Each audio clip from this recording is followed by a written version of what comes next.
You subscribe to Pando? That's so hot.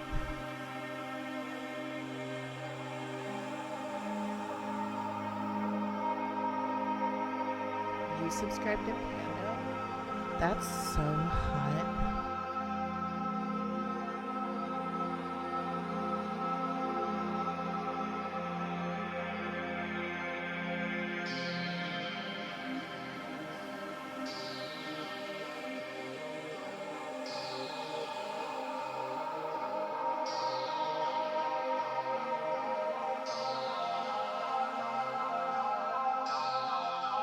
You subscribe to Pando? That's so hot.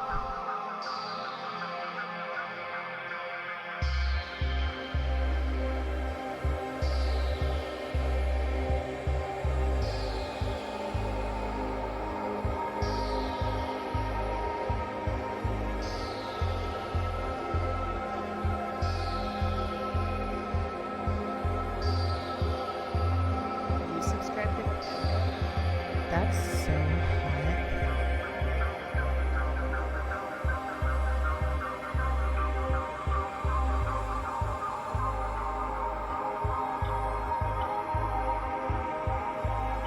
You subscribe to Pando? That's so hot.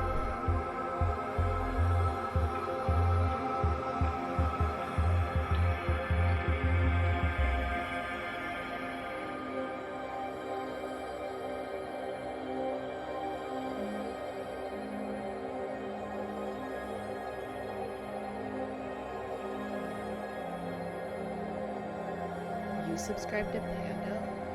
That's so hot.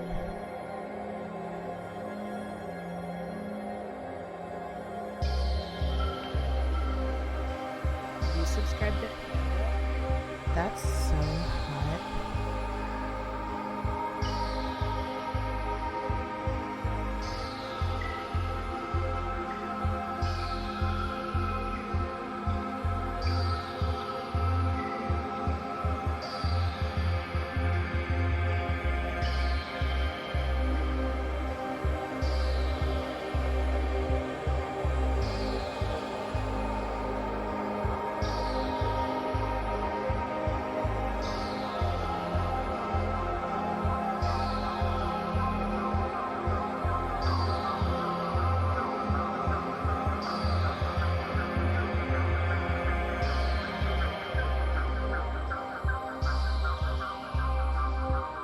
I'll tell you anything for the right amount of bits.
Yo, yo, yo. Alrighty. Guys, for those who were looking forward to see Asher on, he actually had an IRL emergency. His sister's car broke down and he had to go pick her up. And I think it was like an hour drive or so. So he's gonna be on next week. But luckily, I was already or Blazing already offered him himself as a stand-in, and He offered himself to us. yes, so World's lamest stand-in. perfect timing. Yeah, right. And here you go. So how's it going, Blazing? I'm living, dude. Day 70. I don't know what day it is. It's been a long time since the 4th of July, whenever all this nonsense kicked off. But I'm living. War things. It's about to start snowing in North Dakota, which is terrible. I like snow, I have to say. I do not. What I don't like is like slush on the streets. Like if it's just like some fucking muddy bullshit, like go away. But if it's proper snow and it's like cold, frozen, you know, that's all right. When it's all like smooth and nobody's actually like touched it or anything. Yeah, everything looks clean. So like for the first hour after the snow falls, and then everybody runs it over and it turns into that black or brown and muddy But that's what I'm sludge. talking. Great. Yeah, that's what I'm talking. That's the shit snow, right? Yeah. But, I mean, if you live in a place, I don't know anything about North Dakota or whatever, but if it's No one does. if it's like cold enough, you know, like there's some places where it's just so much snow, like you almost get like every day fresh one. So you know, Yeah. then it's covered So again. I always like in North Dakota. You ever see those videos of like just Russia things, like where people will be driving on the road and there'll be like a tank that drives past them, but you everywhere around the video is the brown sludge snow crap. That's what North Dakota is like 9 times out of 10. It snows like 4 or 5 times a bunch, and then it just sits on the ground. I think Shines doesn't even know what snow is. That, They that only is got a rain in privileged Ireland. lifestyle. Liquid snow in Ireland. Yeah, liquid snow. It's the special type. How cold does it get in Ireland? Uh, it depends. Like Ireland will throw any season at you on any given day, regardless of what time of the year it is. So, like in the coldest it'll get probably is like minus 10 degrees Celsius, but that's the coldest it would get. Usually it's just like 0 or minus 1 or 2. Minus 10 That's is solid. not bad. What? Could be worse. But so how is it going like war wise? Like how do you guys enjoy it so far? Do you enjoy it more since the Keepstar stuff, or do you enjoy it less? That's what I'm thinking. Who wants to go first? Go Blazing. It's kind of twofold, right? So the way the Keepstar fights will go is we sit on grid, and 9 times out of 10, I don't get shot back, and I just shoot at people who don't shoot back. Which, if I really wanted to do that as a play style, I'd do it in high sec. But I mean, there's worse ways to spend a Saturday or a Monday, or there's another day that it's happened, but I can't really remember. I enjoy it, but my issue is, we were talking about this a little bit before the show too. That back in the day, I remember that people would spend hours and hours and hours staying up waiting for the possibility to kill Titans, for example. And now Titan kills are just so common or not as rare as they used to be. So like the mysteriousness or whatever you want to call it of killing them isn't really there anymore. Keepstars are kind of getting to the same point for me. Like I remember there was the Project Mayhem Keepstar in whatever low sec they tried to anchor it in, and it died, and that was a huge deal of them not being able to anchor a Keepstar. Like we all knew it was going to die, but it didn't stop GigX from trying to kill it or trying to defend it. This whole thing for it. But now, I mean, we've lost what 3 in 2 weeks. The majesty or the whimsy of it all is just getting diminished more and more. Now it's just like fuck it, let's just throw another Keepstar at it, or you know what I mean, just not really. It's losing its novelty, I suppose. We can kind of tell because the amount of people that are showing up for these Keepstars is declining every time. We talked about that partially, right? Because there's the one the first or the second fist timer, the one where it anchored but didn't online. That one was it's really hard to base numbers off of that, because you just like that was what 24 hours of pre-posted ops and pre-pinging and all that jazz. So you have to compare it more towards like the first fist drop and then the 319 drop to see what the numbers were. I have no idea, but somebody had mentioned that to me, that it was like, oh, this isn't even close to the 6,000 people we had in the last timer. It's like, Yeah. well, we kind of had a lot of time to prepare for the last one. That is true. Actually, that was my first reaction too, and I had to think about it too. Like, why was it so much less people? Like, it's so like such a difference, right? But then obviously, yeah, we had those 24 hours in between, and then also there was like a little bit more at stake because the onlining or the anchoring phase was already like one step further, right? So if that fails on our side, that thing is online. There's nothing to do about it. While on the other hand, like if we would have failed at 319, we would have had another chance the next day, right? Mm-hmm. So, but then again, And I think 319 was on a weekend. Right? So it was in the middle of the weekend. So it was, to me, it was a little surprising that the numbers were a little lower, which helped us, I feel like, because of tie-dye. Right? I wonder if it would have. Yeah, I agree. I'm curious what the numbers would have looked like had that Keepstar got anchored and we had to do the second timer again on the weekend. That would have been I guess craziness. it would have. Yeah, that would have been a little bit nonsense, but it. I don't know. I guess the real test is to see what numbers look like for the next one, because then by then you have 3 Keepstars to base, or 3 anchoring Keepstars to base, or 4, whatever number we're on now, to kind of base your estimates and see where the trend is going. Yeah, and when I said like the tie-dye stuff in 319 helped us, like it helps us, and there's less tie-dye, right? Because I thought I saw some Papi guys saying like the mechanics, and I kind of make fun of it in Fleet every now and then. Like, it's the mechanics, guys. It's the mechanics. Because some people they're just like throwing shit out there. They don't know what they're talking about. But like, Yes. what mechanics in those fights would have helped us? I don't know what they're talking about. But the less tie-dye, the better for us, because the Keepster just goes down so much faster, right? And, yeah, for sure. Yeah.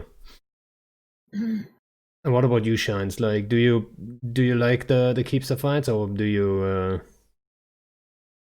hate them? I think it's black and white, huh? Isn't it?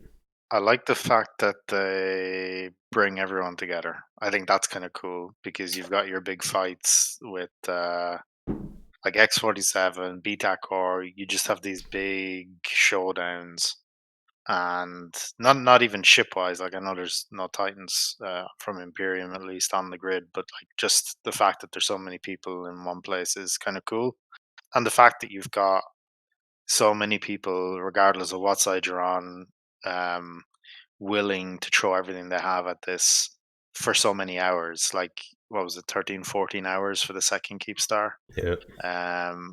That's kind of cool. That's what I enjoy about Eve. The fights themselves are boring as fuck. You just warp in, you shoot the Keepstar, and then, I mean, the best part is knowing that you're, shitting in Villy cereal, basically. But other than that, it's just another day.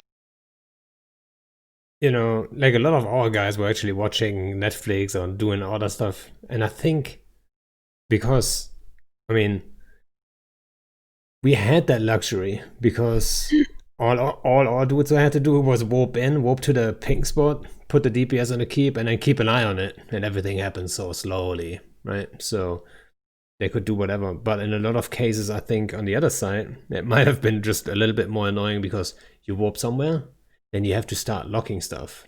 And, whatever you started locking warped out. Maybe it died before you locked.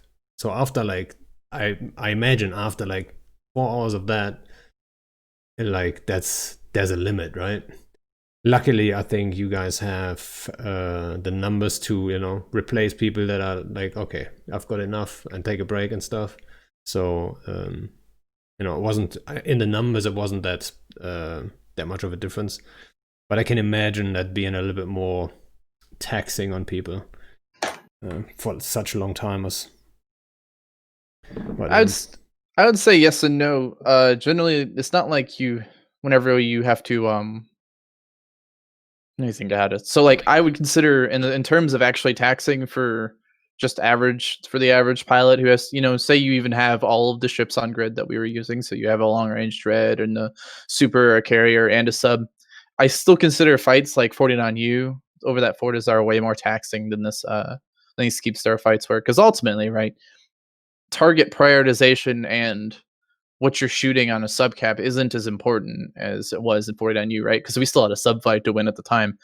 But in the Keepstar fights, it's generally like you can just shoot fucking any of them, because a lot of the Goon Ravens for sure are just so thin that even one or two Rogues, if they just happen to get shot by the same, a Raven getting shot by two Rogues, it still dies relatively quickly. So it's honestly, I think wherever in fights where people are shooting back at you are a lot more taxing than it is just sitting there and turkey shooting. But that's just my personal preference. Yeah, I mean, maybe that's also the FC perspective, right? Oh, yeah, true. Most people in Fleet will not make, like, they get something broadcast that's just the same, right? It's not that much of a difference for them, probably. See, that's one thing actually I find difficult about these fights. Like when you're in FC, in kind of basically any other fleet in Eve, you don't really have to do a whole lot to keep people occupied because you're usually always doing something. But in these fleets, like 4 or 5 13-hour fleets, it can be fucking difficult to just to try keep people entertained for you know what I mean, from an FC's point of view. Yeah, for sure. Yeah, I mean, so in the middle of it, I stopped entertaining people, right? I mean, everyone who joins my fleets knows, like, I talk a lot. Like, I constantly talk to people. I don't know, keep them engaged and stuff. I just naturally do that. But in those fights, I kind of stopped doing that because I feel like a lot of people, they might just, watch Netflix on the side. They might just do something else. I mean, it's so slow. Like, they might just, like, between warps, might just be half an hour. You can do whatever in half an hour, I don't have to be in their ears constantly telling them, like, how awesome we're doing, or talk shit about the other guys, right? I mean, it's like, what's the point? So, like, I stopped doing that, actually, completely. So, Norman says he took a shower. I definitely went and made dinner when I accidentally docked up in the Astra house during the last keep fight. Yeah, don't dock and tie-dye, my friends. Don't dock and tie-dye. The skirmishes in between the keep. Sorry, go ahead.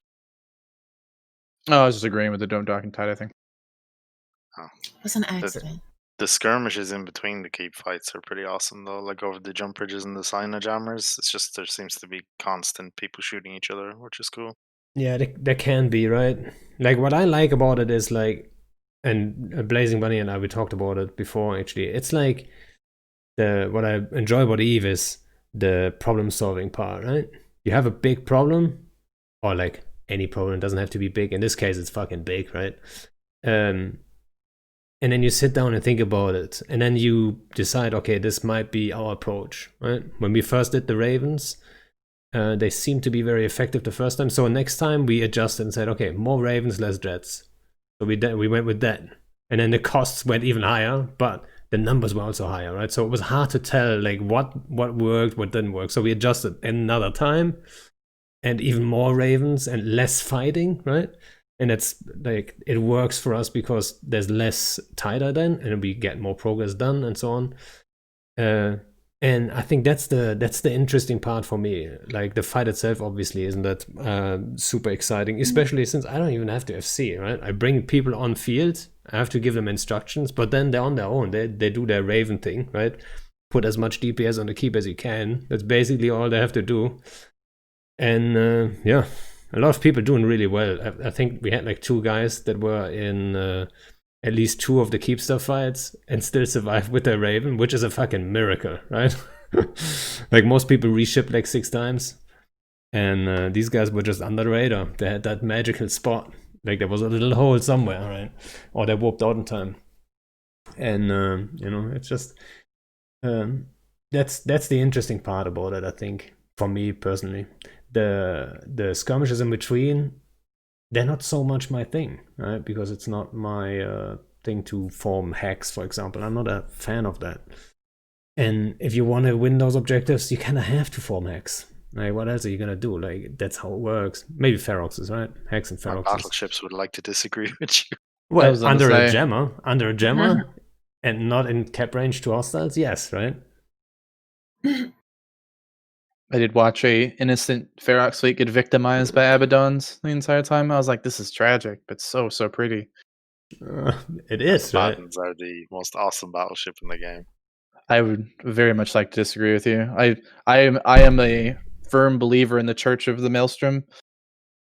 That is that has always been my jam. It just hasn't been seen in so many years. We used them so much in cash whenever I was fighting test. Like that's the only thing we like. They'd form hacks and was like, well, I guess it's time to form another Maelstrom fleet. Just love Quake. I love artillery in general. There is something quite satisfying though about locking something up and just watching it vaporize under the 1400s. Exactly. You know, I had always the dream, and I never made it happen. I always had the dream of alphaing raw colonels. I tried that one time. We had like a massive Macarial fleet bridged into GOTG, and then I counted down, and we got him into deep structure, but we quite didn't finish him, right? I was always, fuck, I want to alpha cap so badly. That was half the fun of doing. I did in the interim between the beginning of all the, like the end of Afghanistan and then the beginning of I can't remember. I always forget what region that is. The Fade Pure Blind debacle. I was using a solo hunting Nyx in the Russian regions just to prey upon ratters, and that was always the fun thing about it because that was right after they changed supers, so you had the fourth tube of heavies, so you could just straight up volley volley ratting carriers if you used the right fighters. It was fantastic. I loved that a lot. But that's another thing, right? Super's got that buff, and everyone knows they're fucking strong. Yet you don't see them used all that much, beside the gate camping kind of stuff, right? Like under a gemmer, a group of supers moves fighters over, and then nobody jumps into that. But as soon as there's Tidal kicking in, I don't trust that. I don't trust it at all. Like I don't want to count on those fighters actually being launched and actually doing anything other than just, float in space. Super carriers, it was something that me and a buddy of mine, another FC in PanFam, who we always tell each other, it's like, all right, this will be the next war is the one we're just gonna abuse the shit out of supers, because super carriers more so than Titans, because Titans are very well a niche, but that's another argument. Super carriers are so versatile for what you can do with them, like outside of just getting fucking swarmed with dreads or something, you can use supers for almost any engagement. In fact, is like you saw it whenever Skill U was invading the drone regions or killing the Russian runners and stuff like that. They were just dropping supers on everything left, right, and center because the way the damage projection that's still not fixed and how much damage supers do, it's fantastic. And I've always wanted to abuse it, but we're not in the point in time yet. Soon, if this war lasts and drags on much sooner, where supers are an acceptable thing to lose, not regularly, but semi-regularly. You know what I mean? If you jump into a fight and you have supers there and I have supers there, but we just don't escalate the Titans and we lose like 4 or 5 supers apiece, I dream of a world where that is an okay thing and nobody gets super ass mad about it. Yeah, I think that'd be fantastic. I think people haven't been mad about, like, if you risk it really with a super, I think people aren't too mad about that. If you lose it, then I mean, Shines knows how it is, right? You remember F7C, Shines jumped in his Titan together with like 3 others and tried to boson this whole dread group, and we killed a bunch of them. Yeah, we killed like 3/4 of them, right? Like it was, I don't know, 40 dreads died right then and there, but like we couldn't extract those Titans anymore, and you guys were on the way with all the supers and Titans, and we're like, shit, get him out and then Shines got tackled. But nobody pointed the fingers at that one, right? We jumped 4 Titans in to do something fucking awesome, and then one of them died.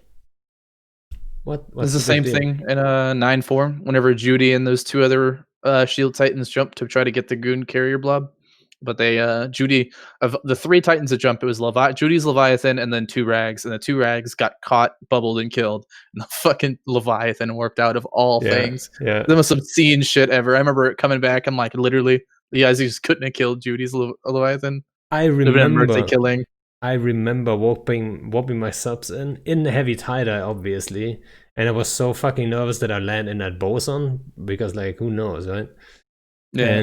And then we land, and I'm calling for bubbles, and this dude just fucking slowly moves. I'm like, that's warp speed, isn't it? That's fucking warp speed. And he just warps out right in front of us. It's like, fuck.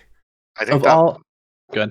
I think that might have been the most shocking Titan drop that I remember. Like it was, I had to like check the screen twice to make sure that it was actually Titans coming into Boson. It was so unexpected. And Oh, another thing I was is so hoping that was going to become a constant thing too. That like everybody would be like, "Oh shit, these 3 Titans can kill a cap fleet. Throwaway Like, why we should Titans. do this more often?" Yeah, but it just stopped being a thing. Everybody is still way too against losing a Titan or 2 if it means you can evaporate 100 carriers. I think Reddit, and not blaming Zkill so much, but you know, I mean, if you try something, you swing and you miss, then there is a lot of people looking at you weird, right? And I think a lot of people don't want that. Whereas if you swing and you hit, it's awesome. But if you miss, and there's a good chance you miss, then But so that's the risk. That's why it's awesome. You know what I Mhm. mean? If everyone would just celebrate you for whatever you do, then we'd be playing World of Warcraft. You know what I mean? Like, people have to shit on you if you fail. Otherwise, what's the fucking victory then? You know what I mean? It's like, it's the same anyway. So you kind of need that. You have to Fear take of that. failure. Yeah, exactly. And failure has to be. I mean, I'm not saying everyone should shit on you hardcore about like failures or so, right? I'm just saying that risk is there, and that's what makes it so epic. And the risk of like being a little bit embarrassed by what you did, like, yeah, that's definitely there. Like, I did a bunch of weird stuff where I thought like, oh my god, if this goes wrong, it's embarrassing, right? And sometimes it goes wrong, right? It's just how it is. Right. I do dream of a day where you can. I mean, yeah, you're right. I guess the shit posting is just kind of part of the game. If you throw away 3 Titans to kill a bunch of carriers and you kill 2 carriers, well, I mean, you're gonna get roasted lightly, but exactly, or not lightly, but I guess it's a mix of that and then the just the way game mechanics kind of are and the conditions you use carriers and supers nowadays, or the way peoples have been trying to use carriers and supers nowadays. It's just, I guess, tactics like that aren't exactly feasible anymore. But in the field of innovation, I did notice on the 319 fight, I don't know who owned the Titan, but it was reported that there was a Titan phenoming dreads before they warped in to get killed, and it was I was like, oh damn, that's kind of smart. But yeah, it made a big difference actually on the long range dreads. Yeah. They got at least one more volley out before they died. For sure. There was another, we were looking at phenoms and which ones would be most applicable for defense, and they're just like, every time I thought, it's like, oh snap, this phenom would be great for this because it does, whatever bonus. Even there's like one more bonus on it that's like, oh, that sucks though. Fuck you. Yeah. Well, not even like, them, right? Yeah, not even against our fleets, just like it fucks us over because it just makes it harder to kill hostile Legis. I don't know. I like phenoms, and I like the gameplay and all the innovation you can put behind supers and titans and stuff like that, but there's always a double-edged sword to it, which makes me sad. Maybe the phenom should apply to the Keepstar. I mean, I'm saying that. No, I'm just throwing it negative. out there, Hey, CCP, if you're listening, like, all of C's agree, make it happen. I'm getting flashbacks of that Titan you guys dread bombed in Fist, that, or wherever. Was it Fist? I think it was. Stop and that. Then it phenomed to life again. Although I think we saved it before it phenomed, but like still, I was on the edge. Like, I still had hope at the time, right? It was like 3% armor, 1% shield, and then 0% shield, and then boom, 25% armor. I'm like, what the fuck is this? I was like, oh, that's tragic. And I counted dreads, right? I can't drop 50 dreads on one Titan. I think Willy actually claimed I did drop 50 dreads and we lost 50 dreads for it. That's not true. We jumped 25 in. I was like, 25? We can lose 25 dreads to kill that Titan. That's okay, right? So we jumped 25 in, and one more dread would have done it, I think. One more dread. Ugh, that was just sad. One dread bumped, actually. If that dread doesn't bump, the dude might be dead. Was he travel fit? Might have been Piercy with a travel fit, yeah. Oh, the dread, yeah. No, I don't know. I didn't actually look at a lot of them. I think you had a Phoenix in there, and that's always the de facto blame. I couldn't remember though. Not that bad. I know, it's just easier to blame a Phoenix because missiles and tie-dye. It's just the two don't usually work. They don't mesh harmoniously. But I do. That's could you imagine fucking getting to 10% armor on a Keepstar and then it getting phenomed back to life again? I'd throw up. No, I didn't mean I didn't mean the armor boost. I meant the minus resists. Oh my Yeah, you god. don't Oh, take yeah. this with Pando, did you? Fucking Leviathan and Erebus lands on grid and boom, 50% more HP. Oof. I'd quit. I'm telling you right now, I'd quit. No. I'd never shoot another Keepstar in my fucking life. I take it back. I was thinking, so like the thing I had in mind when I said that was like the minus resists, because you land and then you get minus resists, but someone who's attacking would have to feed them the Keepstar, so they would risk a Titan, right? So in that case, I'd say like maybe, in that case it would have, but I don't want more armor on the Keepstar. But You if get it's plus resist as well. but if it's onlining, it doesn't have any armor. Oh, holy shit. Thanks for the host, Damn. dude.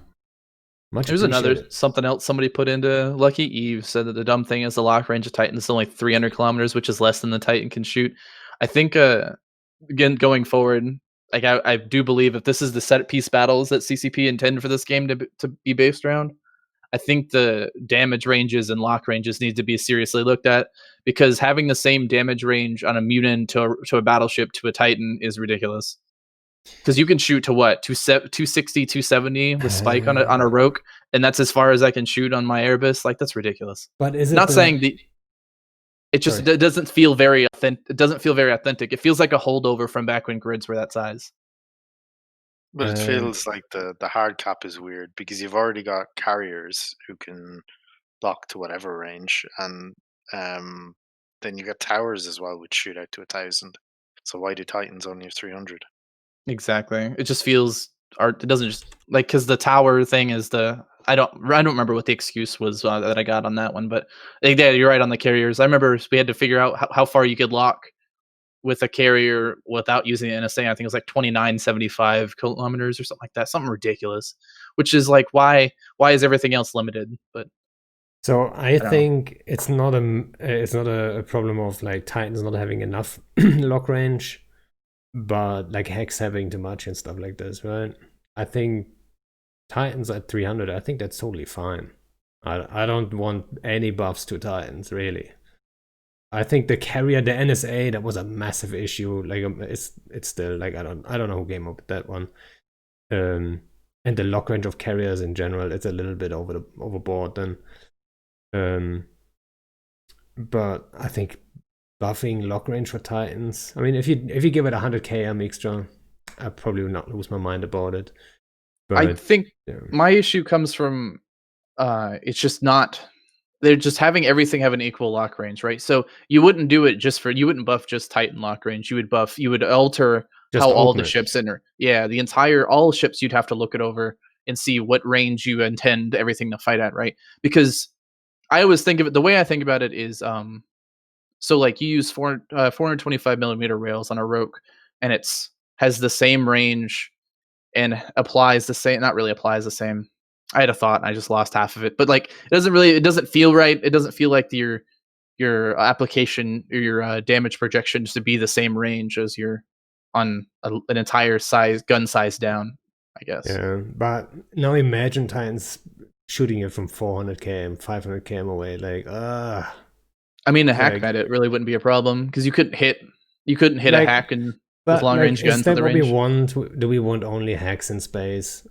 Like, can't we get rid of hacks? And the thing I always come back to when we talk about the hack meta is, I think the solution would be to add mass to the guns. Because if you think about it, if you adjust the hulls, you take away some mass from the hulls, and then you add some mass to the guns. Let's say blasters have only so much, like they only have, I don't know, 10% of the ship's mass basically, but rails would have, I don't know, 50%, right? Then suddenly blaster boards are fast, rail boards are slow, right? So suddenly there has a better dynamic, and it would make for a better balance overall, I think. But I don't know. That is a good point. It never really made much sense to me why, because like plates have mass, and that's part of the balancing on plates. But like, how how is plates the only thing that you put on your ship that affects the mass of your ship? That's a good point. I guess I really never thought of it like that. It would also give CCP a means to balance ships around how people use them and not around the ship itself. Yeah, but CCP Rise is gonna hate me for it though. Imagine going over every ship in the game and you have to fucking EFT the shit out of it, see if it actually works mass wise, and then rolling, like you add mass, you add big guns to a small boat, suddenly you can roll wormholes with like a, so there's some issues you would have to come up with solutions and stuff, but I think it's Now still that Hmm? now that you People in mention that, I wonder, is there some like magic CCP fitting tool There that is they not, I use? think. There's not. They're using Oh, Python, they use 100%. Python. Yeah, Goddamn. I'm sure. they're all I mean- fucking Python warriors. I mean, the guy, the Python dude, he keeps it up to date pretty well, I have to say. Right? That was always my headache as a theory crafter. I love just sitting there making fits and shit. And the EFT guy, for those who still remember EFT, like he would take a week after a patch and stuff. And it would annoy me. I'm like, there's new shit out. Like, how can you not add this already? Like, make it happen, right? And then you would ask for the files, like, so you can do it yourself. But EFT, like, nope. Like, you had some weird shit going on there. So you couldn't do it yourself either. So you had to wait. And it was, like, painful. Yeah. Yeah. I do With believe that there'd be a lot of front end work on adding mass to modules, but I think the long run, it's kind of like the diminishing return on Logi reps, right? That was something I put in so they could tweak it more later, and it gives you an easier means to balance. But like, I don't know, I'm kind of super down now that you mentioned it. Yeah. What about you, Shines? Would you like mass on guns? Or do you see a big problem with it? No. Like, You I agree mean, also? I haven't. I mean, I agree with what it's aiming for. Right? I think that hacks shouldn't be as prevalent as they are, but I haven't really thought through all the scenarios, so I don't know. Is there like one thing that's missing where adding mass to guns is not good? Like, for example, if you're taking away mass from the ship only to add it back on with guns, are you? That sounds more like you're buffing blaster boats rather than nerfing rail boats, if you know what I mean. Yeah, I mean, you would, yeah, it aims at all at all short range guns then, right? At the same time, like one thing I just had to think about now is, what if you fit small blasters on an Eagle, for example? Suddenly, like, there's even way less mass then, right? So they're even faster. And, I mean, why not? Why not? It's just, I agree.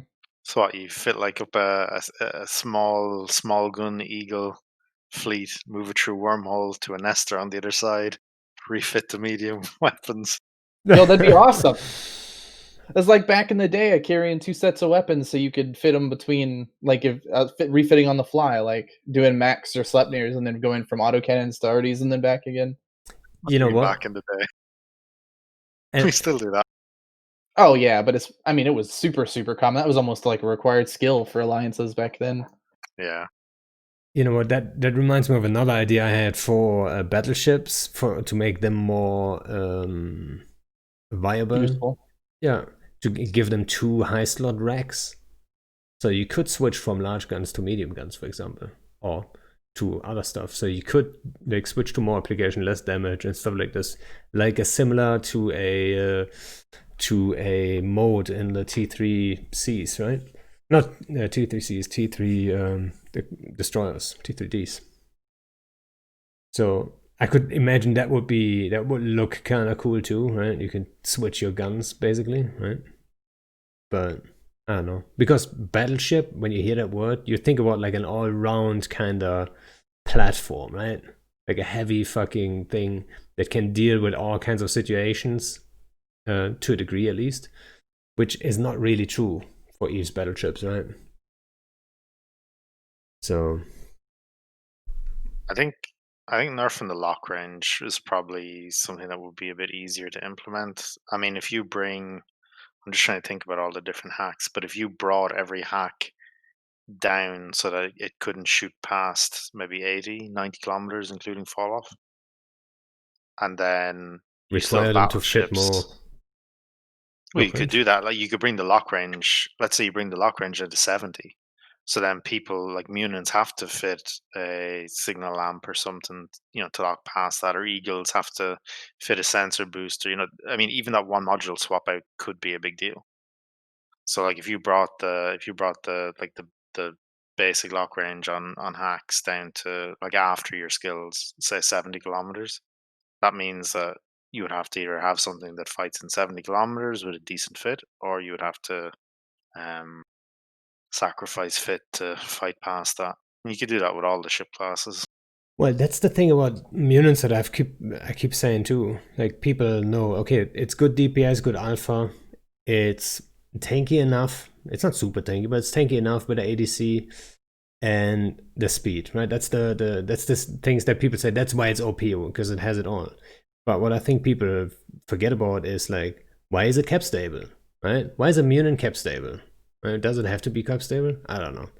Then yeah, why can't it lock 100 km just standard without boosts? That's kind of ridiculous. It's a heavy assault cruiser. It implies like it's assaulting, like it's burning in. It's like, into chaos. And the ADC kind of, says like, oh yeah, this ship is gonna take on a risky role in this in the meta. It's brawling in. That's what it says, right?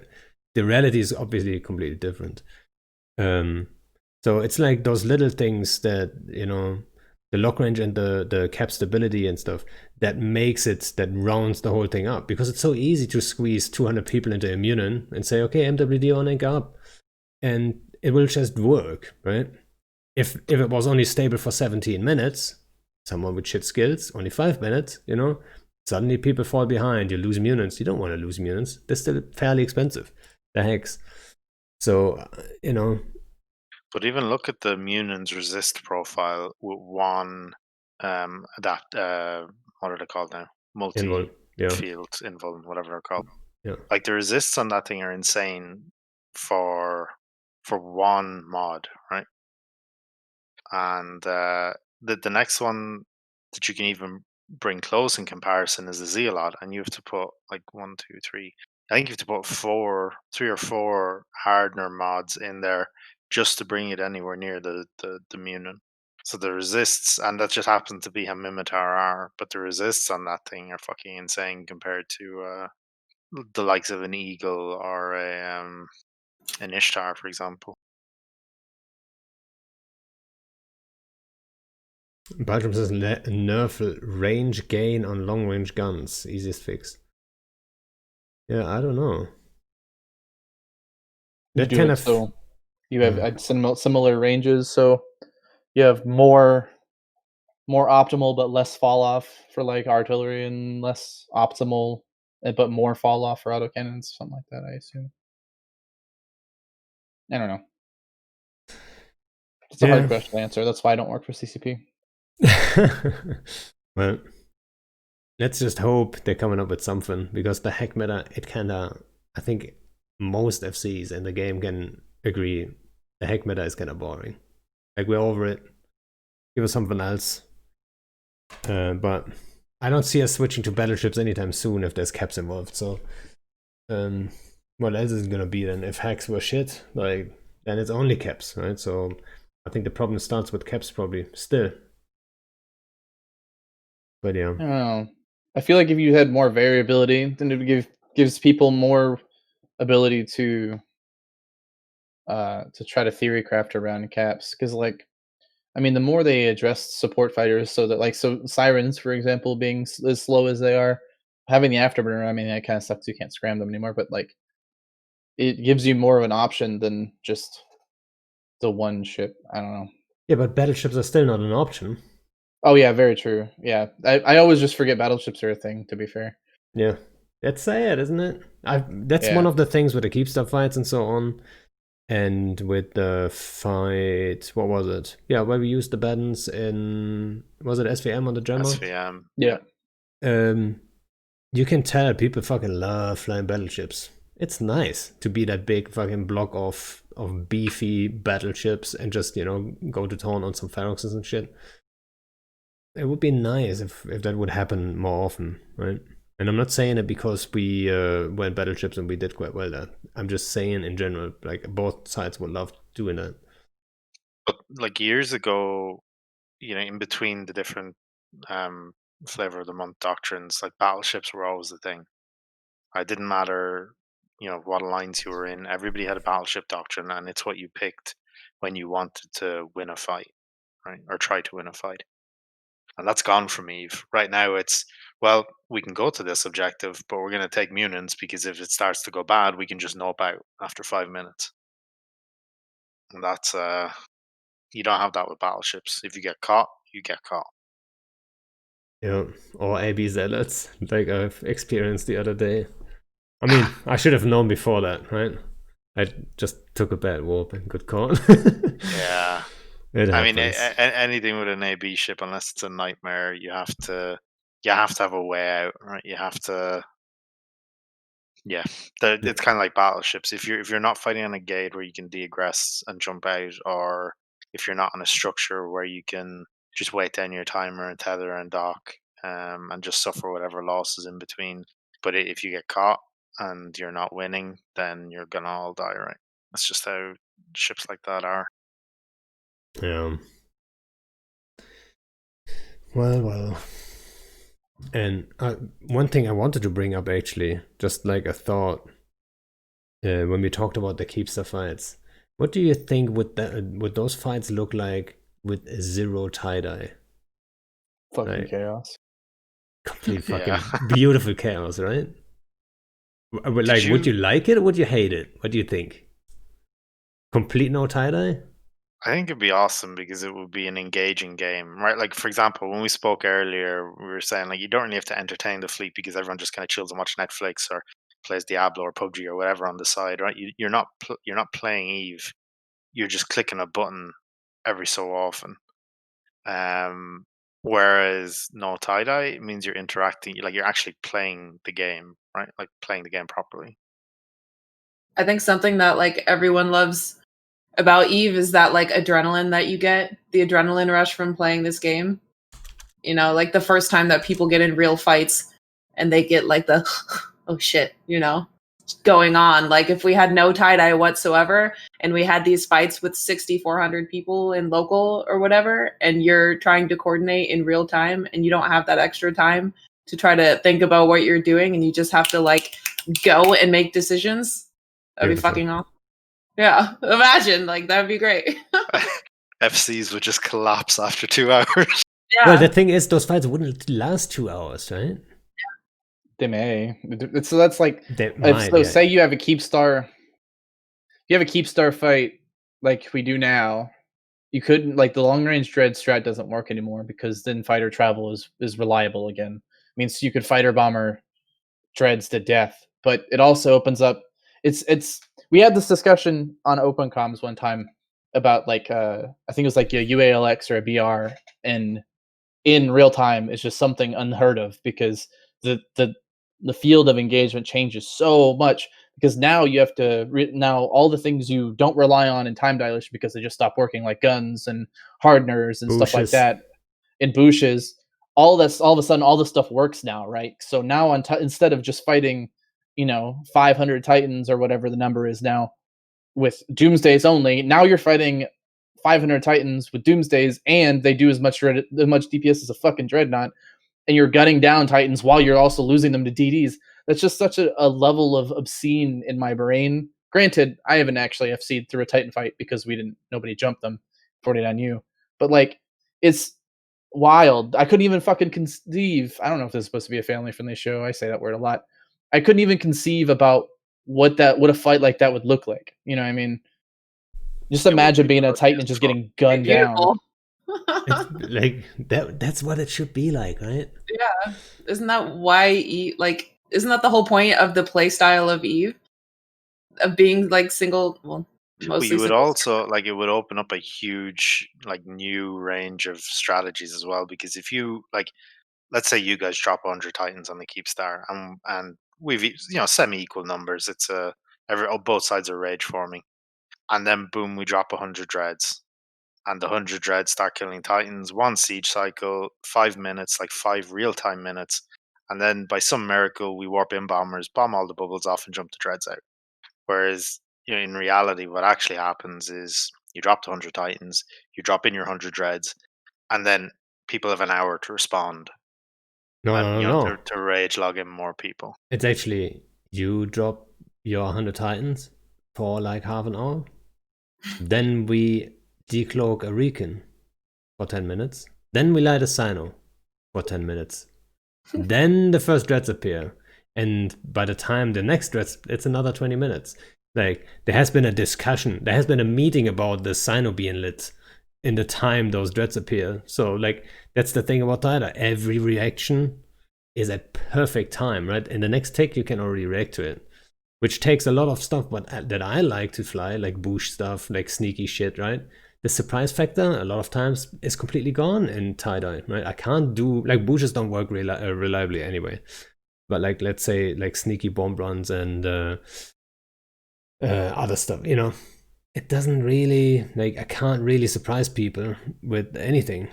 And I think on a higher pace, like, let's say in a scenario with no tie-dye, mistakes will happen so much more, right? It's gonna be like, maybe one day we'll have it, and then there's gonna be so much chaos, mistakes left, right, and center. Everyone fucking dies, and nobody knows what's happening. Everyone just tries to keep their guns hot. Like, that's what it's gonna be like. So But there would be like a level of, like, not, maybe reskilling isn't the right word. I'm going to use it anyway for like FCs and people thinking out all this stuff, because it would just be a completely different approach. Yeah. Yeah, I agree. That's exactly also what BlazingBunny said, right? It's gonna be a completely, people would say, look, okay, we have to go back to the drawing board. Let's see how we actually approach these fights. Complete different thing, and it makes me so sad. That might also be what, like, people that never have seen don't see necessarily all that obvious, is how much influence tie-dye has on strategies and stuff like this, right? And I think even as FCs, sometimes you don't realize, oh yeah, we're only doing this because we know tie-dye is going to kick in, right? So, there's no, let's quickly blob them to shit with 500 dudes and then get out. Like, no, you're going to be stuck there if there's a big fight. Look, the carriers that I dropped in Fountain, fucking 40 dead carriers beside tie-dye suddenly spiked to 90%, and then that's it. Everyone has time to get there, right? Yeah, I mean, there were other problems with that fight, right? But yeah, stuck in tie-dye. It's just that's our old fear as in it. Like, even when we were not in any coalition, there was always that fear that the second we drop supers, someone just comes in, causes tie-dye, spams bubbles, and then what? Someone's on the way, and we didn't have the biggest super fleet ever, right? Someone's gonna come around, big fish is gonna eat the smaller fish, and then it was it. So I think a lot of smaller groups have that problem, even today. But even besides the tie-dye, like, it's impressive that the servers are holding up. Like, that last keep star, I was convinced every time my client froze a bit that was it, that the server was about to die. So the fact that it's holding up is pretty impressive, and it is responsive as well. Like, I know it's taken 5 minutes towards the end of the last keep star. It was taking 10 minutes for commands, but I mean, that's, considering what we've had before, it's not bad. That is very true. That's also what I thought. And and one thing though, and I think, correct me if I'm wrong, but CCP turned off the bounty calls for FWSD? the anchor timer on the keep start, like the second, the 24-hour later one, and that went pretty well. But then the bounty calls were on for the one at the weekend, and the server was quite clunky halfway through. So I don't know. Like, I'm sure they will have their own statistics, but it would be interesting to see what would happen if you just turned off bounty calls in nullsec. Would it be? Would it improve things a lot? I thought about that. Why do we even have bounties in this game? Can someone explain this to me? Like, what are they even doing? No one bounty hunts. Anybody who says they do is a liar. No one has built a playstyle around going around and finding who has the biggest bounties and shooting that person, because there's no gain to it. I think the bounty mechanics are so convoluted anyway. Like if I'm flying through Empire with a 5 billion ISK bounty and a Rifter, you don't even get all 5 billion ISK, do you? I think it's like a chunk of it. I don't understand why they're. I definitely don't understand why they're there in null. It's just the percentage of the ship that dies, isn't it? Yeah. So you can't. Yeah. So you can't, like, if it was different, right? If you would get the 5 bill, then obviously you would just have your alt kill your ship, and then you just get the ISK, and it's like, why even have bounty then? So they're trying to get around players gaming the system, but there will always be a way to game it, unless you do it like this. But if you do it like this, the whole system is pointless.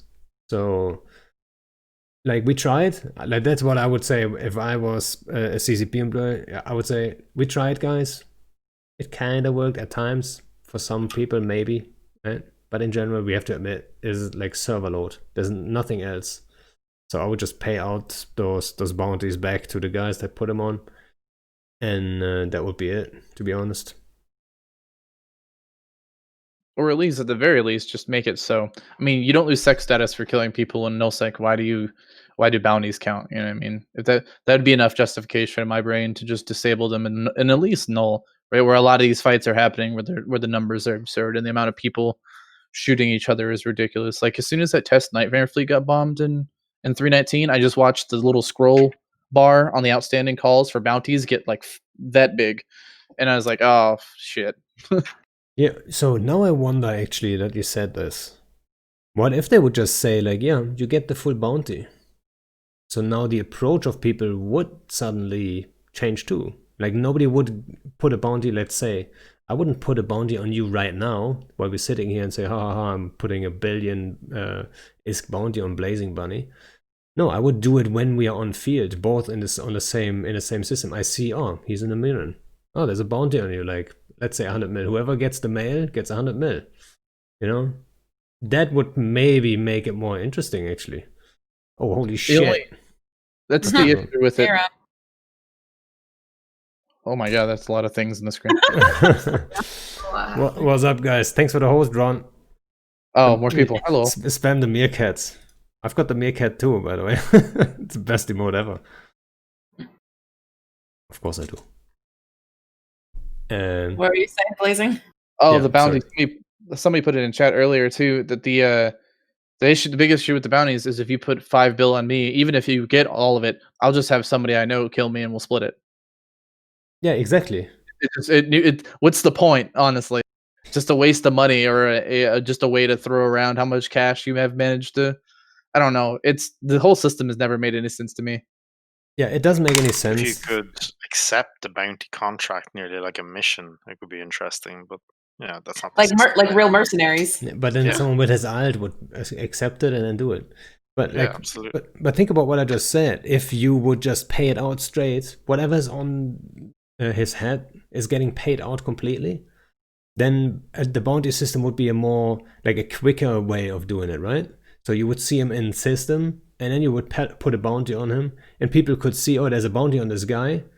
And then you would obviously not put like a 500 bill bounty on someone who's in a ship that's less than 500 a bill, right? So you would, put like 100, 150, 200 mil on a Munin, right? So like BlazingBunny wouldn't go and kill his own ship to get the bounty right then and there, And if he gets away with it, but if he gets away with it and he survives, even though I put a bounty on him, then, I have to put that into my calculation. Maybe I just put 50 mil on there. So he doesn't gain all that much from it. I don't know. Or just change it so that it's only active in low sec, near high sec, where the police actually are. Yeah, I don't know. Or just get rid of the fucking thing. I would just get rid of it, honestly. I feel like this is a system, the more you try to make it work with the way that the way the game is played, the more convoluted and complex it gets and the worse it runs in mass fights. Novel system, it was cool for the time, it just doesn't work anymore. Yeah, I was just putting that out there because I can't imagine CCP going like they're not too interested in removing a feature, right? Usually it's adding stuff that's more in their interest. And then, Yeah. if they change it, that might be one of the approaches at least. That could work. I don't know. But I do think it would be worth for any CCP employees potentially watching is going over the stats from the fight where the bounty calls were not active, and then the latest fight where the bounty calls were active. And even though there was 2,000 people difference in the system, it's, what was the actual difference on the servers? Because it felt like it was a big difference. I'm pretty sure they're looking at it though. I'd be surprised that if they don't. Like, they're server dudes. Like, I'm pretty sure they have like a solid team of guys to just look at server performance and try to squeeze out the absolute maximum. So I'd be very surprised if there's nobody looking at this. Because, I mean, was it the first time they actually put the bounty system off in FWC? I don't I remember. remember somebody saying that it was turned off. Maybe it wasn't bounties. Sorry, no, I'm thinking. No, sorry. Yeah, never mind. Yeah. I was thinking when goons were in Sarin, and I think something got changed around the area of Los. I can't remember exactly what it was. Crime Watch. Because Yes. anytime you apply for a fleet fight notification, so this happened in Oigenin whenever we were fighting Test. And one of the fights we did carriers and stuff, which carriers are inherently tied at machines anyway.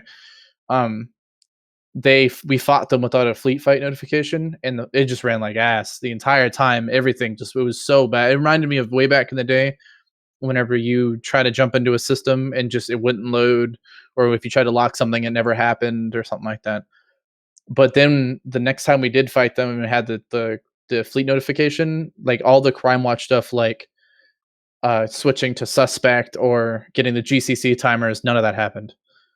Or if it did, it didn't happen as awfully or something. But yeah, Crime Watch is usually the first thing to turn off for low sec fleet notifications.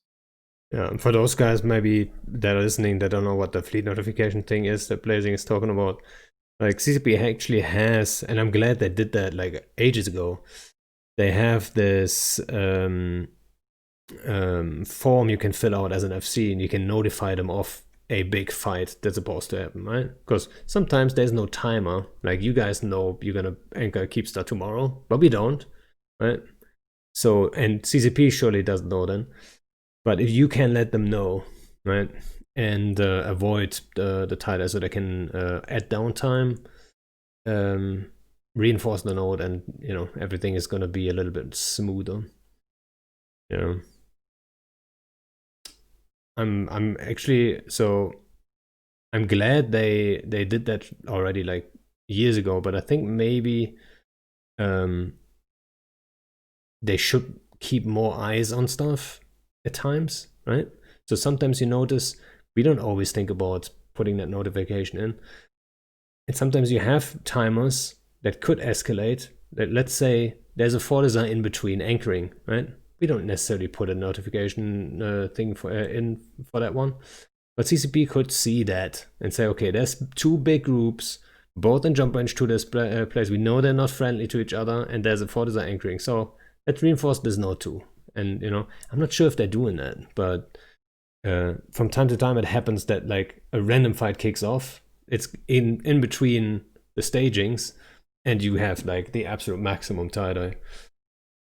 I was just going to say, it's a bit of a slippery slope for CCP to start on, because EVE players, sometimes we do not fight over what you would expect us to fight over, and then we go all in over something so inconsequential that everyone's just kind of scratching their heads like, what the fuck just happened? Like the pause in X70, but we talked like about the pause in earlier. X70, yeah. We should talk about that too, because you commented and said right away, like, oh yeah, pauses should be back in the game, like you missed. But oops. And you said that as a reaction to my intro video, which is also the video at the end, actually. So, thanks for watching. And that's the fight in X70, where we dropped in a shit ton of dreads, and it was basically for nothing. There was a pause there, right? It was just, I felt like Bliss was just bored. That was the funniest part, right? It was me, Bliss, and Blurkus. And Bliss says like, oh, should we drop these dreads? And I'm like, dude, that's, I don't know, I think it was 50. That's 50 dead dreads. And then Blurkus just says yes, and he's like, "Light the Cyno," right? And jumps the fucking dreads for nothing. And it was just a pause there. And your argument was, or like is, that, you know, this pause generated a fight, right? But my argument is that fight would have kicked off on anything, really. It didn't matter that it was like a pause. But it was a pause. It's also the size of the objective too, right? So even a large tower is what? How much engageability space do you actually have? It's maybe 100 kilometers around you have to play with, and then passes inherently have their own kind of challenges with the shield, and if you can't go through the pass, then you have to work around the shield. But like, it reminds me of the old SOV system with SBUs and iHubs, and how gigantic some of those fights were over iHubs and on grids with SBUs and stuff back in the. I mean, that also came with the whole slow cat meta, which was terrible in itself. But like, that's kind of the issue I find when it comes to keep stars, is just how much space you have to actually fight on is just so ridiculously huge for no reason. And it's a mix of old mechanics and a mixture of new mechanics, and they don't really mix really well. Oh. You Yeah, know, she has to go outside, but I'm trying to wait. and so I just was thinking about it. So what's the main reason dread brawls and stuff would kick off on pauses a little bit more likely? And I feel like they would kick off on pauses more likely. And the number one reason is tether, right? Not necessarily. The reason is the same reason why would you commit dreads on a pause anyways, so you could take the pause down quicker. So like you gain a worthwhile time investment back if you invest the capital on pun intended on trying to kill the pause itself, right? So if you were going to, Jesus, dude, you have like 5 hosts so far in the show.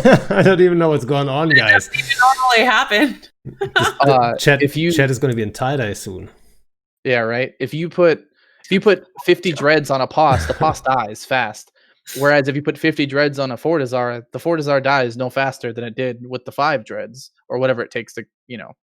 It's just the time you gain back in time what you invest in money and assets. That's why dread bites are more likely to kick off on SBUs, because they didn't have a damage cap or pauses, or even I can remember quite a few low sec fights kicking off over customs offices of all things.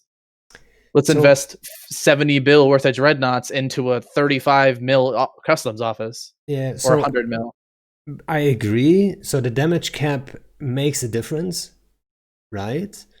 But even, let's say there was damage cap on pauses too, the fight would still be more likely to kick off on pauses, simply because the tether mechanic, right? Someone who is inside the force field, it's very, like, you can see he's inside the force field and he has to move out in order to engage. He can't just drop tether and suddenly fucking blub you, right? So I feel like tether plays a big role in that. Like, tether is the strongest defense mechanic of Citadels, in my opinion at least. And I think that's probably the maybe it's 50-50, right? So you would risk more on pauses in order to get it down quicker, yes. But to take a fight, right? You take the straight up fight, it's more likely to happen on a pause because of the, like, how the tether and stuff is simply not a factor there. Right? People can dip into force field, but that has never been a thing. I don't remember any fight where we dipped into force fields and it was like the big game changer in the fight. That's rare. I mean, you might have changed the side of the pause, but it's rare, like rare. So I mean, I think the big thing is the damage cap. I do too. It's the damage cap. It's the ability to clear tackle on structures because the PDS, well, on forts and keep stars anyway. It's the tether is it's all a part of the same garbage package that is fighting on Citadels, and it's all these things you have to take into consideration, that no matter how much money you're willing to invest on getting a structure into the next cycle of reinforced or killed, it's just it's only efficient up to a cap, and then we go back into ISK efficiencies and the people's inherent desire to not overcommit. It's Citadels, right? It's not just one aspect of Citadels, it's all of Citadels that make them unfun to fight on. Can I ask a question? Yeah. Because I feel like I found my counterpart in NC Dot, kind of. Uh-oh. That's so What's romantic. what's your counterpart? That's not what that means, man. Hey, it's a language barrier, right? What's your thought on removing damage caps and allowing structures to be repaired again? I definitely enjoy it. I think that's a good idea because then it allows you a counterplay other than sit on the because right now as someone who had to defend the last 3 keepsters that got trapped, not command of all of it, but if you guys continue to warp in ships to shoot them, there's nothing I can do until you run out of ships. If I can rep them, that means that you guys have to stop me repping my structure, or I will save the structure. So yeah, I So- think if you make them reppable, then it makes it better. We talked about that before. I think it was on the podcast actually, Shines, right? And I Probably, think talk about it a lot. so. Like I know we talk about it all the time, but what I think would be the right approach is remove the damage cap, but not on all citadels, right? So I think staging citadels, the damage cap is actually a good thing. Like be it Astroses, Fortizars, and Keepstars. I think for those it works, right? I just don't see it work for industrial stuff, right? Be it Rataru's, what is it called, engineering complexes or refineries. I think those should be used to create content. They shouldn't have 3 timers all with damage caps. I think there should be a different approach with them. So, like, I totally agree. The damage cap doesn't, like, overall on average, is not an improvement, but I think there's a place for it. And I think on staging citadels, it makes sense. I just feel like it takes. I mean, this is the argument, and it's the same argument I use every time somebody talks about this. If I know I can ref something in 5 minutes with 40 dreads, I'm going to drop 40 dreads. And that means that whoever I'm attacking has 5 minutes to get a dictor on my 40 dreads and then potentially counter drop me. So that's play for both sides. And then for anyone who, I think someone mentioned in the chat there was always this thing. Well, if you bring enough slow cats or faxes at the faxes now, then it's so unfair because you can't you will just out rep anything. But CCP have already introduced diminishing returns on faxes, which kind of counter just that problem already. So you can still out DPS the reps, which makes its own kind of damage cap, right? Because you can only out damage, whatever minus the reps. So it's a type of damage mitigation. And then what was my last point? Fuck, I forget. No, it's gone. I can't remember. I mean, Blazing, you got anything to add? Otherwise, I'm gonna read a question from chat here. No, I think you hit it on the head. I think if you really wanted to make it, if CCP, and we all kind of, I was going to say it earlier whenever you were talking about CCP not going back on bounties, is we all know that CCP, one of the things they don't do is they just don't mulligan changes, right? They'll always, if they introduce something, they may just stop the thing from happening in the case of the drifter events, but they'll never all the way just delete a change. Like as much as people complain about SOV, we're still doing the same SOV system. Like no matter how awful a change may be, they're never going to straight up delete that change. I think if you want to find a happy medium between what we currently have and what Shines is talking about, maybe you can find something where there is somewhat of a damage cap, so you stop somebody from just jumping in 1,000 Titans and one volleying your structure, and you can make them reppable. But honestly, as it stands right now, it makes it so there's no incentive to commit more. Well, that was my last point. Is that the meta at the minute is, and apart from the onlining of Keepstars, because that kind of breaks this argument a bit, but at the minute, the meta and the way to win any structure timer is not to outthink or outperform or outdo anything to your hostiles, other than outform them to the point where they do not even want to enter grid. And then you have to wait 20 minutes, or whatever, 15 minutes for the repair timer to tick down. It's not inducive to good gameplay. Whereas, and I see people who was CCP Fozzy, someone's quoting him saying they would never advocate for remote repping structures. Well, that's really dumb because it gives the defenders something to do as it's a counterplay to attacking the structure. The Whereas return at of the the minute, post-prey. with the keep stars, for example, like you guys have no opportunity to rep it. All you have to do is shoot ships. Like it's just, I don't know. It's not very good. Yeah, well, so I mean, I'm not disagreeing with you guys that it would be an improvement for the game.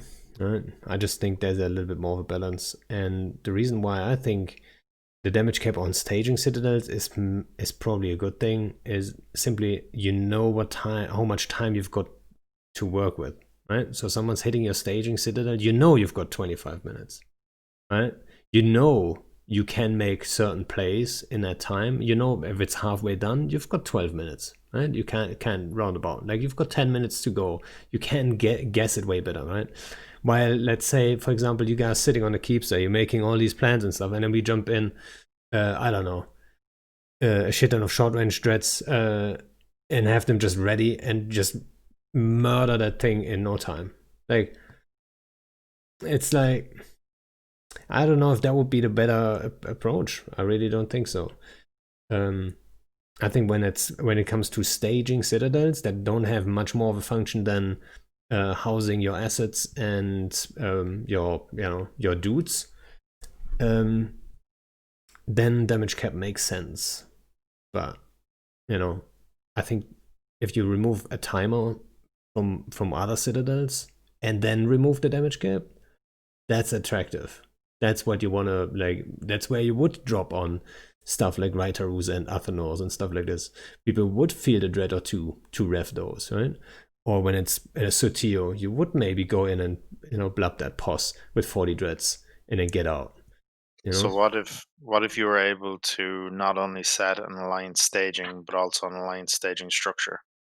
So for example, 1DQ with the first whatever it's called keep star becomes the staging system and the staging structure, and then that has a damage cap and a repair timer, but everything else doesn't. Well, that's another thing. Yeah, maybe we should have like an alliance. It gets so complex though with like all these other alliances and all that stuff, right? So if you have an alliance headquarters and you can set one citadel for each alliance to have a damage cap, then suddenly we have a shit ton of weird small alliances that have a lot of structures in like random space, right?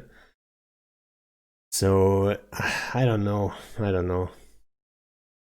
Maybe people shouldn't be able to dock in other people's citadels. That's controversial to say, but maybe it's an idea, that should be looked at least. I'm not saying this is the solution, right? I'm just putting it out there because that might be the cause for all these issues too, right? Everyone can dock in every citadel instead of, if you are in this alliance, you can use your jump bridges, you can use your citadels, but like if you, maybe you could say it like if you have a citadel that's free for all, then that doesn't have any damage cap, right? Maybe then it loses that, right? I don't know. It's a complex issue. It really is. One staging per, I always said, right? That's another thing with citadels. They should be limited. 100%. They should be limited. You shouldn't have 60 keep stars in like 1 or 2 regions. That's not what it was intended to do anyway, right? Like, I would completely agree. 2 keep stars per region or something, right? Or maybe 1 per constellation, or like some limit, right? And per system too. Like, I hate jumping into 1DQ and then thinking, okay, which keep star is it, right? You have to scroll for like 3 hours. Just align to the sign. That's the easiest. It is weird. Yep, 1 per region might be a little bit too little, right? I think 2 is a good number for region, but yeah, I made actually a document about that, the whole Citadel thing, like what the issues are and stuff. Right? So yeah. So Moller says 1 per alliance, but then if it's 1 per alliance, then you have a lot of alliances. So then that would imply only your alliance can dock in your keepstone, which I think I'm a fan of, because that would split stuff up. Or, I mean, in some cases, some alliances would band together and be one alliance suddenly. But yeah, I don't know exactly what would happen then, but It's just my thoughts. I think CCP are making some radical changes, like with the ore stuff. So I've got my fingers crossed that there's going to be some radical changes to things like the soft system and structures. I hope so, man, because like it's something we've complained about. The two things people consistently complain about, well, in the PvP null community, is the way that how unfun Zov is, and how unfun it is to fight on citadels. And outside the abandonment, and thank God, now you can shoot them at any point in 24 hours. They just come out at a certain time instead of it just being you couldn't shoot them for until it got to the vulnerability window. Yeah, I forgot We about haven't that. Yeah, and guided void bombs. There's a couple really good changes that have happened to citadels to make them less ass to fight on. But there's still so much more that needs to be iterated on if they really want to make it a part of an engaging part of PvP gameplay. Because right now, this is not hitting that mark. Yeah. Miranda knows I always get triggered when I hear the song Bring Out the Wrecking Machine. Everyone like celebrates that song. But I always say like, that's when Citadels got introduced. I can't like this song. It's a great song, don't get me wrong. But at the same time, I'm like, that was the day when they introduced Citadels. I remember I had a spy in FCon, which was not fun. But we had a doctrine solely designed to bash citadels because that was back when the guided void bombs was a thing. Where it's kind of like how the guided bomb launcher is now, but they were void bombs, and that was so trash. Oh my god! You had to always warp every 10 seconds every time the bomb fired, otherwise it wouldn't. Ugh. Those are some of the most unfun fleets I've ever been on. Macariel's online, or else. Exactly. Yeah, Well, yeah. it wasn't even. I think it was something dumber that we used that wasn't Macarius. It might have been Nagas or something. I don't remember. But it was so terrible. Yeah, dude, I've reffed Citadels with like bombers and stuff, right? Like Fortizars, like with Stukas. It's a pain. And even with the new, it's like, oh my god. Yeah. But, like, yeah. What can I say? Like nobody really is a fan of Citadels in the current state. But you talking about the guided void bombs and what was the other thing? Oh yeah, the vulnerability timer thing. It kind of makes me happy that we at least got rid of that, right? So there's a couple steps still ahead of us. So maybe we get to a point where we actually, get the citadels we want. I like to give them props where props are due, but we're on step 3 of 50. And we've been at step 3 for a long time because the guided void bombs went away at least 2 years ago, and so far we've sat stagnant. Just like the meta, the whole whenever Munins and hacks became the meta, ADCs have been around for so long. I think this is the longest ship meta we've sat in since I think it was you remember Thundercats, the Tengus, the heavy missile Tengus. Yeah. Yep. This was the Munin / hack meta has been the longest lasting one since Thundercats were a thing. That was the second longest. I spent an embarrassing amount of time on Zkill trying to figure that out, by the way. How would you even nerf Munins now, though? Because they got the only way to nerf them is to slow them down. No. What I said earlier. What if they're not cap stable? Slow them down. I mean, there's a couple ways. You either slow them down, pull them in closer so you can actually apply well. Because once Munins and hacks in general have to fight within the range of this goes back to my gun ranges being nonsense thing. So imagine having to Munins are a bad example too because they have a hellacious EM resistance, but imagine having to fight with a hack fleet inside Napoc pulse range, right? That'd be suicide. Or autocannon range on Macarios. You'd never ever want to do that. But you don't ever have to because you could sit with Proton or Tremor at range and then plink away at support ships until it becomes an engageable enough fight. Or drop caps. Yeah, I mean, that comes back to my guns should have mass kind of thing, right? I feel like Munins with autocannons, let them be fucking faster. I don't mind. Like, let them be 3k a second. I think that's just fair. But with arties, let them be 1.7, 1.8. Right? I think that would make sense to me. But, maybe. I want to see the meta shift to afterburning auto Munins. I'm actually going to pay for that now just to see what happens. It's bad. I think I've done it once. Just the optimal range isn't there. No. That and Barrage sucks too. Medium Barrage still trash. No. You have to go AHAC on them. Go armor tanked, afterburning, E-War mutants. Imagine all that E-War in this midst. Sexy. Sorry, I threw up in my mouth a little bit. McBorbeck said Pano misses his Station Underdog games of old. Exactly. That's one of the major things that we lost with Citadels. Right? And that's the PDS, that's the Citadel defenses and all that stuff. Tether and all that jazz. Yeah. And I'm gonna say it like I've said it like, I don't know, 100 times on this podcast. If Citadel defenses were only active when the Citadel is getting attacked, that would change it all, right? You should only have Citadel defenses if the Citadel itself is getting attacked. And it would be easy to determine too, right? If 10% of your shield is missing on the Citadel and it's in repair mode, yeah, guess what? Then it should have the defense is active. And other than that, it shouldn't, right? And nobody's going to go and ref his own Citadel into 10% shield quickly, right? 10% shield. Yeah, gone. right. And then keep it there too, right? You have to keep it there for like a long enough time to make it work. So I think that would be the way to go for small roams and stuff. Just warp to that keep star, fuck around on that undog, bump some stuff, do whatever, and then someone aggresses you, and then maybe you just bait. Maybe that guy's baiting your bait. Guess what? Content starts, right? So I think that would be a real good step in the right direction, and I've been pushing for that forever. Right? Actually, I had Brisk push for that forever. Right? But yeah, I just want to maybe see a one day. change. What's happening with the gates, Panda? Oh, the gates? I have no idea, to be honest. Like, you guys linked some screenshots. Yeah, I linked earlier. the main Yeah. one with like the TLDR in chat a little bit earlier because somebody was asking about it. It's in the FC. All right, which one? Like, I'll just bring it up on stream then. Yeah, Or is it and the Tom I'll Roast link had a it in comment? chat just so that they can bring it up themselves if they would like to. Yeah, that one. All right. I apologize for the big links, people. I'll just bring it up on screen. Give me one sec. Let's see. So here we go. I've not read this at all, by the way.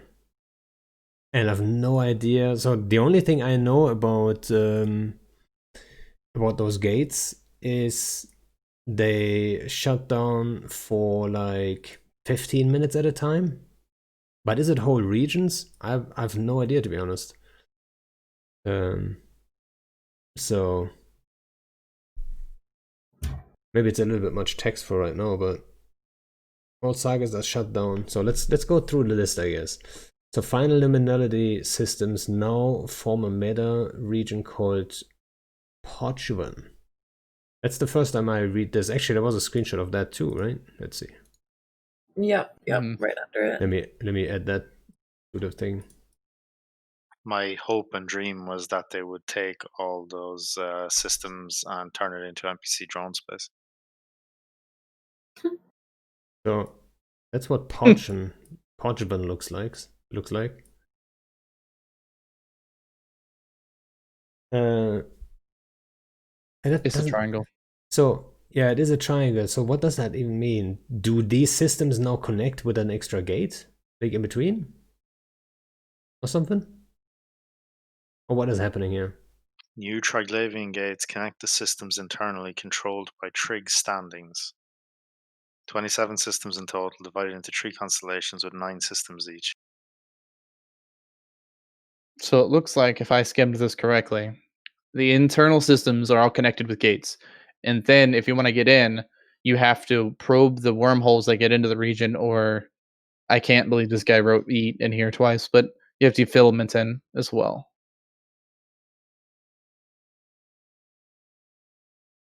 So what impact is it going to have on us? It looks like if it's the same thing, it's interesting because I keep saying, as we were talking about supers and capitals and stuff like that, people kept saying just a new region of space with no caps, no supers. But this looks like what this might be, because it's essentially, unless they change the sec status back, this is a pseudo nullsec region connected by gates that you can't use caps in. What does the trig standings mean, though? Control the gates internally connected, controlled by trig standings. That I don't know. Yeah. Maybe. Like, So you're it looks like they're color coded, right? So there's 3 different clades or factions, and you have to have good standings with one or the other. Otherwise, you can't. I have no idea. I think no, the 3 are just the 3 different areas of the 9 systems that comprise the whole region. I don't think the 3 colors are. Oh, you have to have good trig And I standings with think, the gates. yeah, and I think the way that the travel is limited by standings is probably the same way that it's limited when you go like into high sec, maybe. So what do you shoot in there then? Like, is it PvE? Is it just pure? What do you do in there? What's the point? Looks like Yeah. there's a lot of new NPCs, rogue drone rats with infested carriers, and then it drops some sort of new Triglavian blue loot or something. Mm. Maybe this is where all the new minerals are going to come from. Yeah, maybe that's Real talk though, if this becomes a region kind of like a Blood Raider space where you can farm the materials to build those dreadnoughts, then you might look at a meta where all of a sudden losing a Zernatre isn't the most awful thing. McLeod says that the colors are the 3 trig sub-factions. Oh, there's Sure. sub-factions? I should probably really have looked into the trigs a bit more before talking about them. Yeah, same here. But like, I have to figure it out at some point. Might as well do it. Maybe some people in chat can help us out. We've been busy killing keepsters or defending keepsters and stuff like this. So. We don't know about this shit. That's the sad part for me, and it's maybe because I'm just tunnel visioned on my individual gameplay. But I just look at all this, I'm like, damn, Citadel still suck though. But Hodreds. I'm not the person to complain to about Hodreds. I Hodred everything. You can drop a frigate fleet on me and I'll Hodred it to death. I complain about Hodreds all day. I know. I fucking love Hodred. That shit's like crack to me. I don't like him. Panda just doesn't appreciate capitals properly. That is also true. I mean, if they were cool. I have a Hodred meme that I made. Cool. Hold on. God. Yeah. Hodreds are fun. So someone says Hodreds are fun. I agree. For one person. I know. It's fantastic. Who's gonna fuck up like 2 or 3 guys and then the fight is over. Right? Yeah, well, I mean, it's the same for bombers. Bombers are fun for 3 people, and then you get a dead Munin fleet. That's not. I mean, it's fucking hard to bomb a Munin fleet. It's the same argument. Easy. It's hard to get a Hodred into a position and keep hostiles on you. My Cayman is half it, so I've got a Zenitra blueprint that was given to me by. Oh, was it Hanzo? I think Hanzo gave it to me. Hopefully, he doesn't see it as like I should know who gave me a Zenitra blueprint, but I never built it because it's like not the best dread in the world, and it's expensive, and I'm poor as fuck. I'm not poor as fuck, but you know. Yeah. Okay. So they're not bad dreads. They're not great dreads either by any stretch of the imagination. But if you think about it, right, the damage is okay now. If you give them a T2 gun and possibly a Haw gun, then it becomes one of the better dreads out there, and one you could possibly justify feeding 10 bill for if you lose them. Are they 10 bill now? Yeah. I mean, if this is the trig dread harvesting region, then yes, you could absolutely see them come down in price more. Yeah, it's going to be interesting. Like, New Triglavian ore processing skills. That's interesting. That's horrible. That's horrible. Doesn't know anything about ore processing, probably. I have no idea if it's good or bad, to be honest. HAW stands for high angle weapons, the dude had asked in chat. It's basically a capital gun made to unalive subcapitals. And they used to be on Titans, which was a fun time. When the Moloch was the best ship in the game. Yeah. There's only one HAW Titan now, and it's unfortunately it's terrible at everything else. Okay, 11th Storm says, "Can we get a triangle work?" And like, I just have to say, I know that like none of you guys do anything Care Bear, but when I first started playing, like getting into a Rorqual was the hugest thing for me, and I was so excited. And then I got one, and I was terrified to undock it because I didn't want to lose it. But that's besides the point.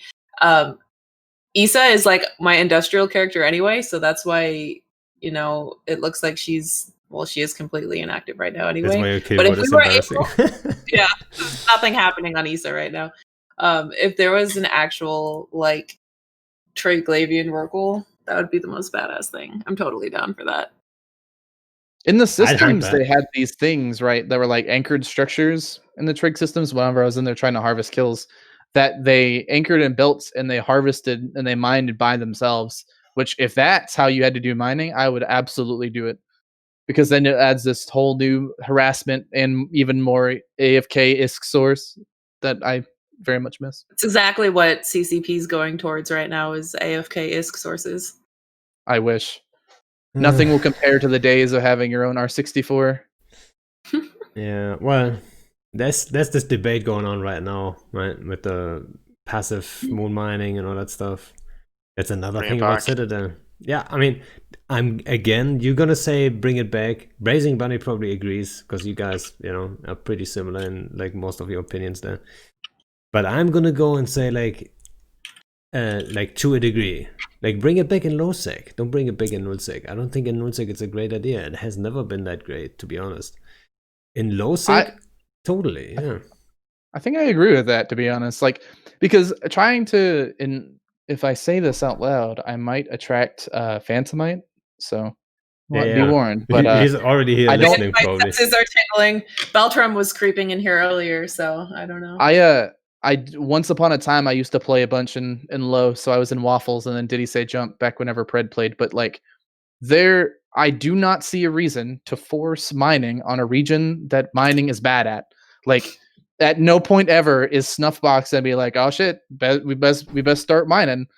Or, well, maybe Snuff isn't the greatest example. I don't know. Like, low sectors are never going to widespread embrace mining at a large scale. It's just not going to happen. Yeah, these are the people who make billions of ISK off level 5 missions and then fly it in frigates. Like, you'd be surprised how much mining happens. Probably not in Caldari space so much because it's so active, but in Mar Lowsec and Galent Lowsec, there's definitely, like, I know for a fact Snuff, they had all the R64s in Placid and Co, and they would mine it as an alliance. But yeah, it's definitely not as lucrative as the passive R64s were. Plus, it led to that wonderful time in low sec politics where everybody was fighting over the R64s. You had hundreds of billions of ISK fights back when that wasn't very common either, over these posses that were incredibly lucrative for an alliance, for groups that their only real ISK source was the missions. But I do miss that. That was the biggest sad face. I remember whenever they announced that they were going to active mining instead of passive mining, we sat in the director channel and Did He Say Jump, and we're like, we don't know what to do, because nobody here is going to mine. We're going to just lose our SRP so quickly, and then the alliance is going to fall apart. Yeah, and that's what killed it. We had the same issue, right? Chance, remember when it first switched from passive to active? We were also like, we don't have that many miners. Like, we saw some people that are hardcore enough to make that change, to quickly like switch into Rorquals and take that opportunity on. But in general, we have not been a mining alliance, right? So we had similar issues. Yeah, took us a while to adjust to that new, meta or whatever you want to call it. I think in nullsec it's not a bad thing because you don't really have a lot to mine in there anymore with all the changes to ore. So having the moons as your semi-new asteroid belts is okay, but I think, I don't know. It feels like for PvP alliances, you spend more time trying to make the money to PvP rather than actually just PvP. Yeah, that is true. That's yeah. That's exactly what happened to me for the longest time, and then the war forced me to stop PvEing. I was just feeling like shit, I need to get more ISK, so I just kept PvEing and I kept ratting the entire time, which in the end I'm glad I did, because now I'm not able to do it anymore, so I was able to stockpile. But shit. Did you ever consider not being poor? I have considered it, but that'll be boring, right? Yeah. It's you like not the exciting challenge. to have all the ISK. Yeah, I mean, to a degree, I feel like someone who has too much ISK is kind of taking something out of the game for himself, Yeah. what do? There's no risk to losing anything if Yeah. you can just like whatever, just get it again. Yeah, I mean, there's still the same amount of embarrassment. I feel like when you lose like super expensive stuff. Let's say like what we talked about earlier. If you whelp 5 Titans, it's still embarrassing because like the price tag still, you know, it says something. But at the same time, if you don't have to worry about the price tag on anything, if you buy it, it's kind of, you know, I don't know. I don't know. I think people who make ISK will always make more ISK. They'll always find a way to make more ISK. So I don't think it's taking something away. It's just different, right? And you've also got the like if you have a Titan and you can afford to lose the Titan, you're going to use the Titan. And then when you use it, you lose it, you create content, and then you just go get a new one and rinse repeat. That's true, because there's no way I would be able to replace my Nyx right now, so there's no way that I'm undocking in it. Because then I'd be fucked. Like, well, no, you would just Oh. not be a Nyx pilot then. yeah. But that's a big deal. Which is for the some same people, thing as though. not Go back undocking to it. Which is the same thing as I am right now, which is not a Nyx pilot because I can't afford to replace it. Exactly. So go undock it. Fuck it. No. You'll But be that's the alright. thing. It's very easy for older players to say, oh, it'll be fine, just lose it and then go do something else. I mean, I don't actually think many people outside of you say that, Bando, but it's a big deal when people lose a ship that they've put a lot of work into, or if it's like if it's your first Nyx or your first Titan, it can be a big deal to lose that, right? Yeah, it's my first Nyx. You just want me to go whelp it into the abyss. It's one of the things about the war is I've had the Erebus on Def Dread for since the end of when CO2 got evicted at Tribute, and it's been alive and kicking since then. And I don't really know how I'll react when it dies. It was one of the things that we were joking about whenever going into 49U when we thought that was going to be a Titan fight. Like, shit, I'm in an Erebus, and and I had people know my characters well enough to shoot it first. Like, it's going to disappear within the first 2 or 3 volleys, which is going to suck infinitely. But I don't know. I guess it really takes losing a ship to really know how you're going to react to it. I know when I lost my Titan in F7C, I was happy that we took the fight like that. But I'm not going to lie, I was pretty sad that I lost my first Titan because I'd had it for 5 years. I would Yeah, be you sad. did so 4.5 much. years. I remember so like Miranda and I were actually watching old Init videos the other day because someone asked me like, are you doing the Init playlist on YouTube and stuff like this? And then I went through that and we watched some old stuff because she hasn't been in Alliance for like as long as I have. So, and then one of the early videos was the stain of the honey monster. And I was like, oh, he was so proud when he first got his Titan. Like, it was so, like, when you first got that Titan, you were like, holy shit, I've got a Titan. And I remember Yeah. that. And then you were killing, like, a dread here and a dread there. And you made a video for, like, one dread getting Doomsday, right? Back in the day, that was a big deal. You dropped your Titan and Doomsday the dread. Right? So, Suitcase damage control. yeah, that too. So, yeah, I remember that. I did the same thing in Tino. Like, I'd be Doomsdayed a ratting carrier, and then another guy who was Skynetting fighters off the 5P Keepstar. And there's a video from me for both of them. One made it into my CSM video, and the other one I just uploaded myself. I That's- actually, The CSM video fun was part, so right? over the top. Mine was I loved fantastic. it.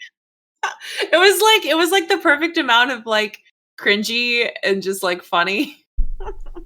I just I don't know if you it's my personality. I can't take anything seriously at all. It was great. I'll never forget that one, man. I still watch it a lot. Pittsburgh did a lot of work on it. You watch it? Did you like sit at home and just like watch your CSM video? I watch all my videos over and over again. Like, I have a whole playlist of Did He Say Jump videos that are set to like at the time. So I got the idea because Tissue always put rap music, like cringe ass rap music, to their videos, and so I started doing it too. There's a lot of the videos on my YouTube that are all set to rap music. Is Crap ass fantastic. rap music. Yeah, it's fantastic. There was that one guy in Did He Say Jump who always put out videos. I'm trying to remember his name now, but I really, really liked his videos. The triage guy. Could be. Yeah, it was. What was his name? I'm LT Atler. Yes, that's it. There's some Or- people out there that make really good videos. I mean, there's some crap videos out there too. So I was gonna say there's some people out there that make really bad videos, but yeah. I saw Jack Numbers, the dude who made all the the last 4 or 5 PL videos, the New Age of Tracking Titans, and then walking into Declan and shit like that. I saw him in Mumble the other day, and I got so hype. I'm like, oh, there's gonna be a new Jack Numbers video. Yeah, and you know what? I think and you just said it. I'm not the only one who goes back at like a playlist like that inner playlist that I just talked about. Like going back to just like have a look at the good old stuff, right? If you don't feel like I've seen, you know how it is. You know it's an op. The next day, you think you're gonna feel like it, but sometimes you don't feel like I've seen that fleet right now. You kind of want to do something else instead. But that op is on the board. You better fucking go out and do it, right? And then I like to go back to that playlist and then, you know, look at some of those old videos. It gets me hyped up. Works every time, actually. Ishtar's just slapping the shit out of each other. You know what? The Ishtar videos, like I haven't watched one of these in ages. Maybe that's next time. One of my favorite videos, I'll put it in. I don't know if I can put links in this channel, but I will if I You can. can. Yep. There it is, a Elo Night video called Kendo's Revenge, and it's still I'll watch it on my not watch it, but I'll listen to it on my way to work because the dude who recorded it used like 3 glitch mob songs that fit it so well, and then Elo's voice over top of it, just A1. It was perfect. Let me see if I can pull it up. Yep. Put it in there. Or maybe I should play it at the end. Because actually we're pushing it here. It's an hour 50, so we're pushing 2 hours. Maybe we should just cut it right here. Guys, do you have any more thought? Maybe someone in... I was gonna say like Ash is here, and Ash knows all about the Triglavian shit that we were like struggling to try to figure out. So like Ash, if actually Triglavians are the one that have the weapons that bounce between the other ships, isn't it? You didn't come. You The mean law me? must. I'm sorry. Yeah, hey guys. We're trying to talk about all of this stuff that you see on the screen, but we don't actually know anything because we've just been in a war. If he pops into the Discord, is that gonna mess up all of the layout? Yeah, I think like first that, but then also like, so if people really want to find out about the whole lore thing, they should totally check out Ashtarothi, right? Yeah, I think stream and ask questions. Yeah, so I think it would be a little bit wasted on us, to be quite honest. So like for lore stuff, don't ask me. Ask Ash for it, and he's gonna have all the answers and more probably, right? Stuff I wouldn't even think about. So that's probably the better way. I linked that the Kendo's video if you want to watch it, but definitely a lot of really good ones. Somebody commented about my Did you link it? carrier Did you one. link it on Discord? It's in chat. Hold on, I can put it in Discord. I didn't see it in chat. But yeah. Guys, if nobody has like any big questions, I would say thanks for coming on. Much appreciated. I enjoyed it very much. And see you on the next one. And then let's watch that video afterwards. Oh, yeah. Thank you. Bye bye. Deuces. Bye.